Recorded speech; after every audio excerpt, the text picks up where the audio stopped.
Hi guys, I'm Kris Chavez. I'm Liese Chavez. Today we're doing a little artist Q&A.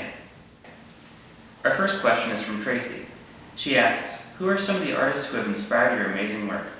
And thank you for the compliment. Tracy. Well, there's too many to mention, but let's start off with, I've got a few of them, and Lisa's got a few of them. My first choice here is Robert Vickery. He's famous for a lot of things. What I especially like about his artwork is the use of shadow and color in his work. My second choice is also an egg timber artist, Andrew Wyeth.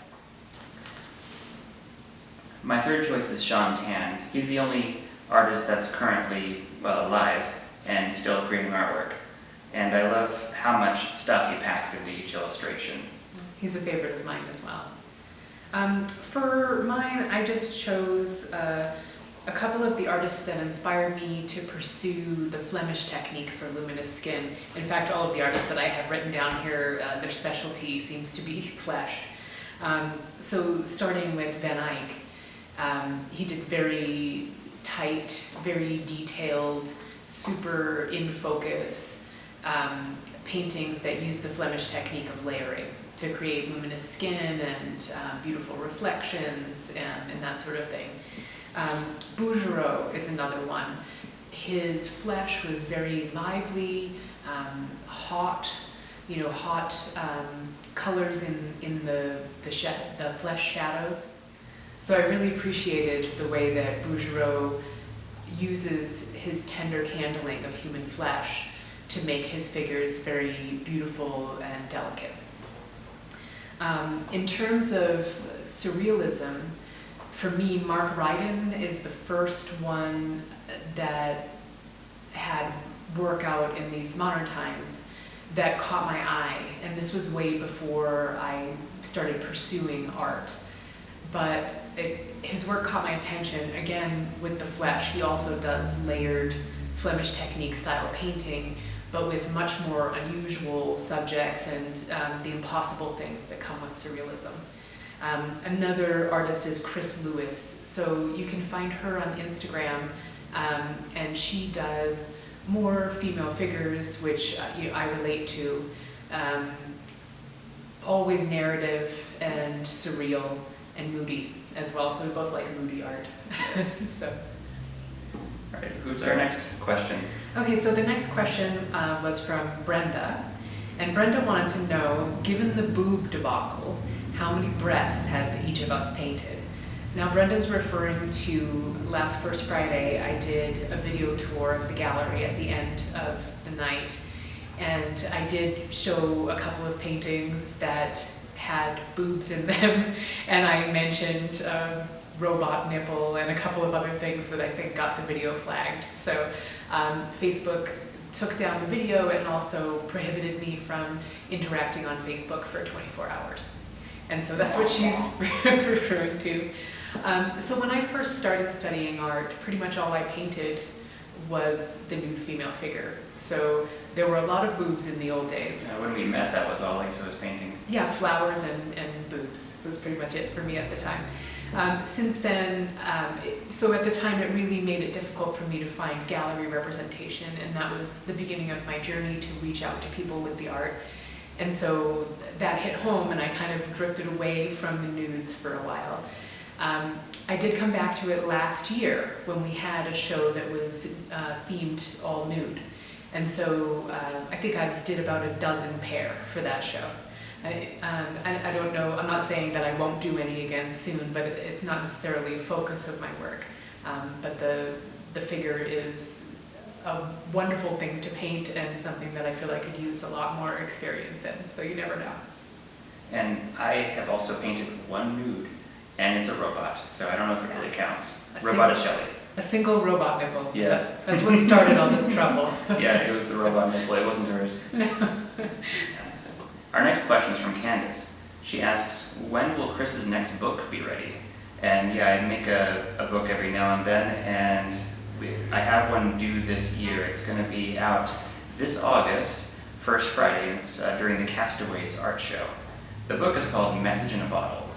It's about a girl that finds herself on a deserted island alone, and she's initially afraid of everything, heights, water. Well, this happened before she was on the island, but she has to overcome all these fears during the pace of the story, and it will be beautifully illustrated, as all his books well, are. thank you very much. Look for that in August.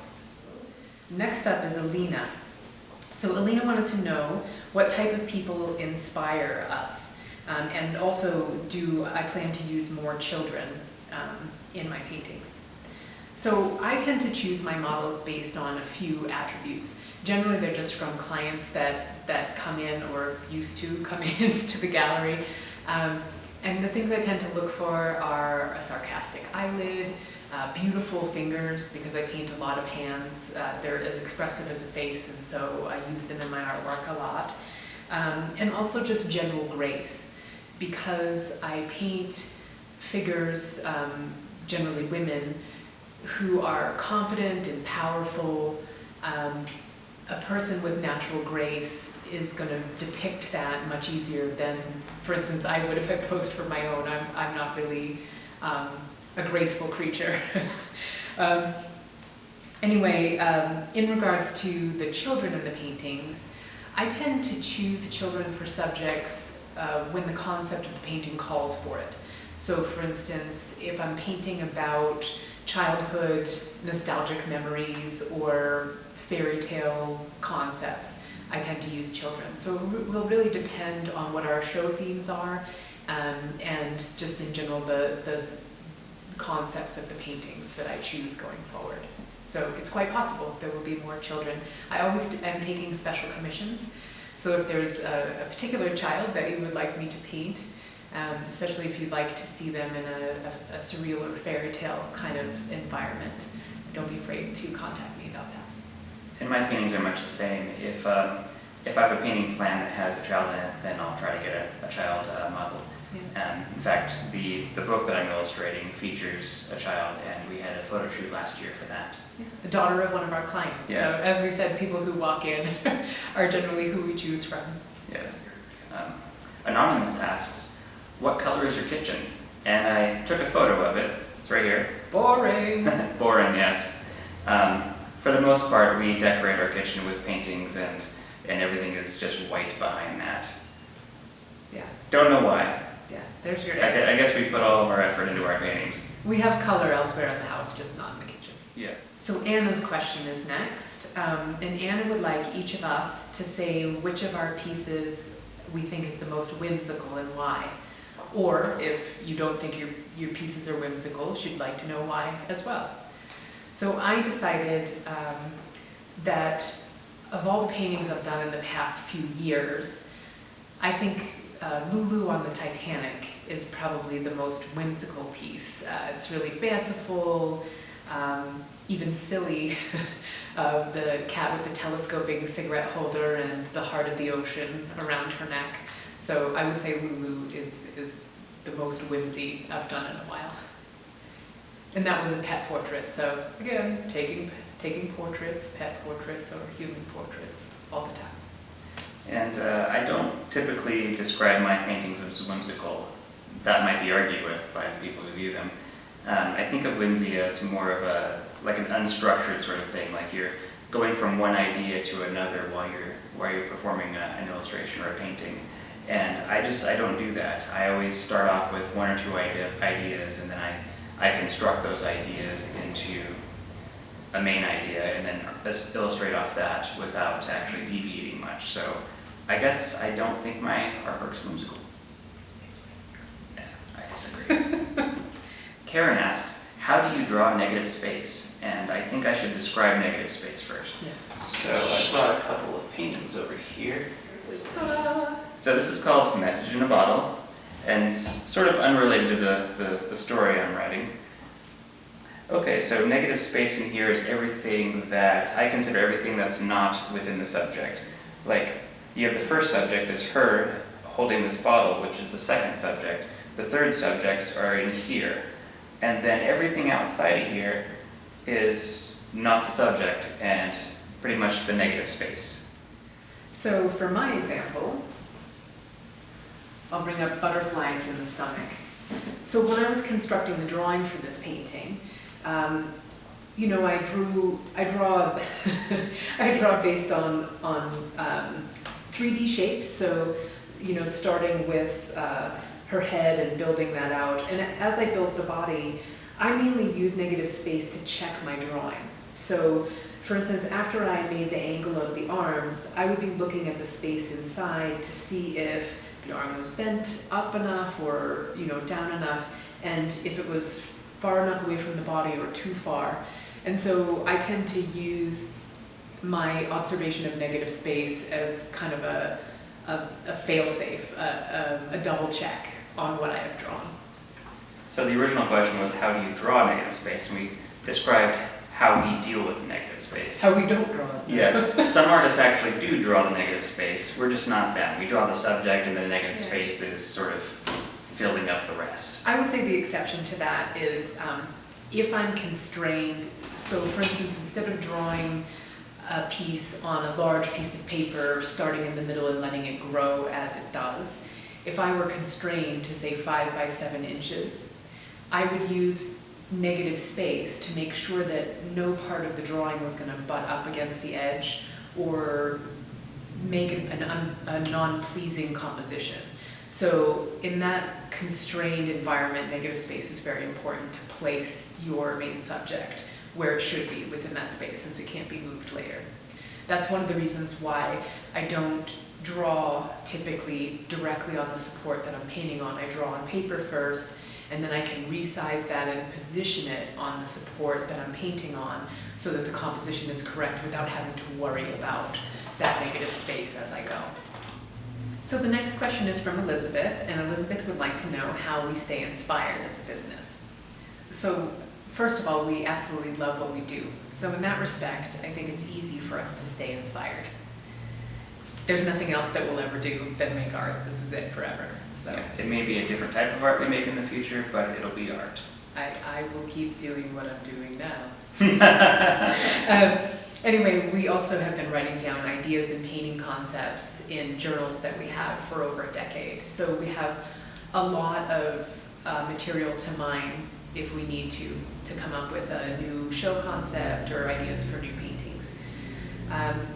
Another thing is that the art that we make is pretty personal, and it creates really interesting and exciting conversations with our friends and clients, you know, to talk about what the art means to them, and it brings up personal experiences that they've had. And so these interactions are pretty motivating as well. And they also can give us some material to work from to kind of determine what things about themselves or people they love that people would like to preserve or see preserved in the artwork that they're going to collect. And finally, you know, having a mortgage at home and overhead. Yeah, there's practical reasons. Yeah, all those bills coming due is pretty motivating as well. Did you have anything to add to that one? No, not really. I think you covered it all. Okay, very good. Our very last question is very similar to Elizabeth's question.